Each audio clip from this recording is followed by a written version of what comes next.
are having our next guest with us, Mr. James Anderson, Senior Military Analyst in Military Strategic Intelligence. We're going to talk about what's happening as of now in Zaporizhzhia. Thank you so much, sir, for joining us today. Well, thank you. It's great to be with you. Right, so let's start here. James, we just heard from our colleague there the various scenarios, worst-case scenarios that could happen. Now, one thing that if we also look at the timeline, it says, according to the IAEA, that this is not just the first, this is the actually 8th instance of a complete loss of off-site power in the past 19 months in Zaporizhzhia.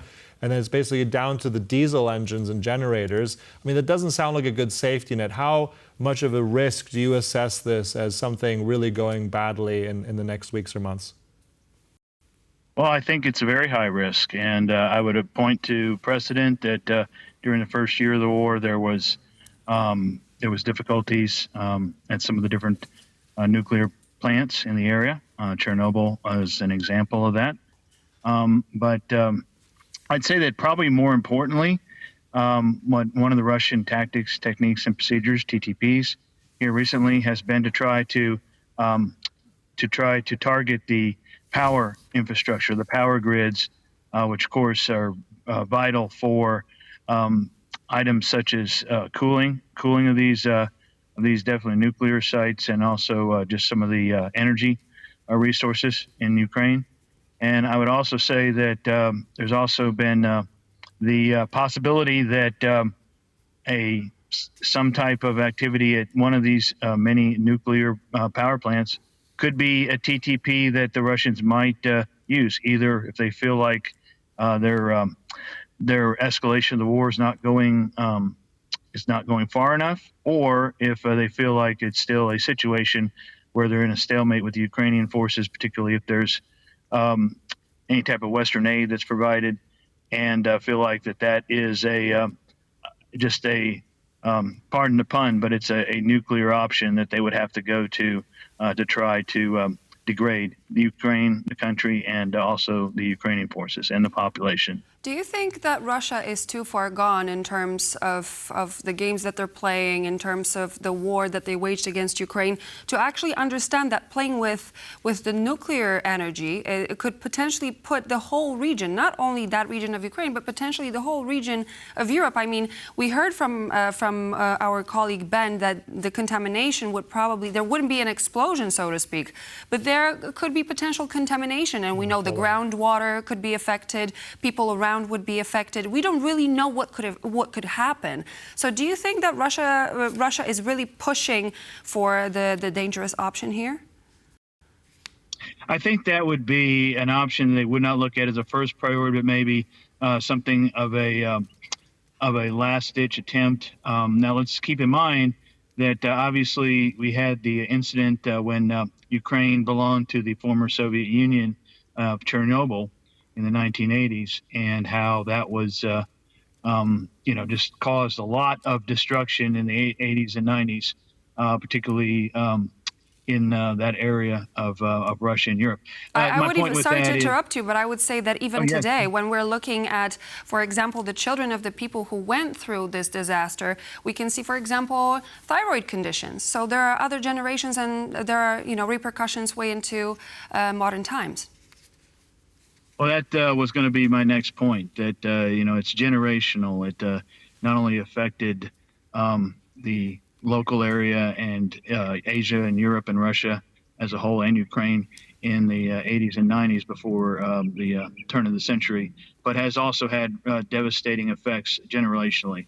My point with that is that I would think that would not be a TTP that the Russians would want to use, because they know from past experience how devastating that is. So I think that would be something they would look at as a last resort if they felt like they, one, were not able to win the war and achieve their military objectives, or two, they felt that the tide was going to turn either through Western aid or through an increase in Ukrainian forces, and that Ukraine might turn the tide of the war in their favor after it's been going on for over 2 years now. And also, I'm just curious as well, your opinion, James. I mean, the IAEA in its early March meeting, I think 35 Board of Governors passed a resolution condemning Russia's occupation of Zaporizhzhia Power Plant, also saying very much expressing their, quote, grave concern at a lack of staffing and maintenance after its capture. So, I mean, looking also at the international, I mean, Russia likes to still say that it is part of the international order, that it follows certain things, and it's still playing its own game at the United Nations.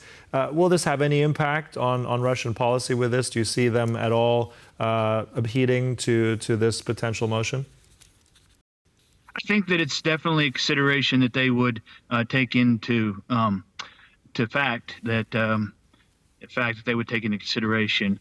Russia has been isolated by the international community, whether it be any of the Western structures, the European Union, the United States, Great Britain, so NATO for sure. So I think that they would definitely take that into consideration.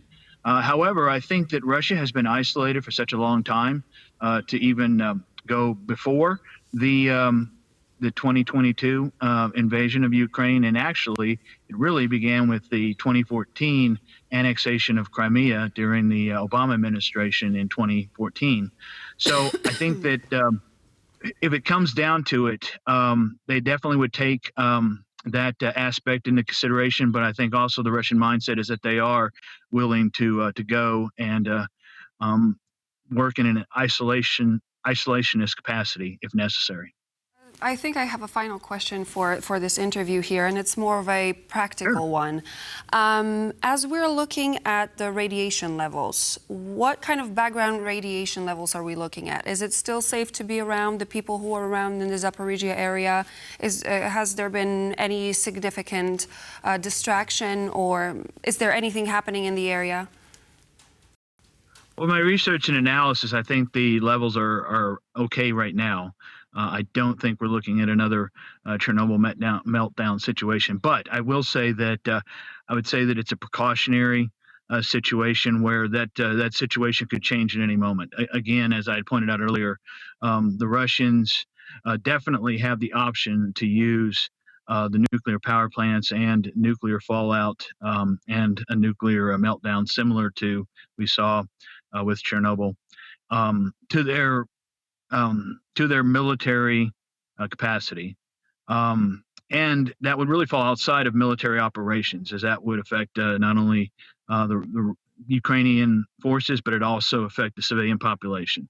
So point is, I mean, I think that based on, what I know and my research and analysis, that it's not a situation right now that there's danger involved with the fallout, but that could change very quickly and very rapidly. So I would say that it's a tenuous situation right now, and one that could swing in a negative way very easily. So it's definitely something that everybody should take precaution with, and hopefully the different organizations like the IAEA and others that monitor the nuclear contamination, the radiation in the area, will be allowed to do their jobs and be allowed full access. That's something that's also in question, whether the Russians would let that actually happen. 6 of these reactors are not operational, so even if it isn't hit, if there isn't any more destructive force, that it's still a loss to the Ukrainians even now. Look, we'll have to conclude there. Thank you so much. James Anderson there. Thanks for your insights tonight. Appreciate it. All right. Thank you very much. I appreciate it. Love to come back. Thank you. Thanks.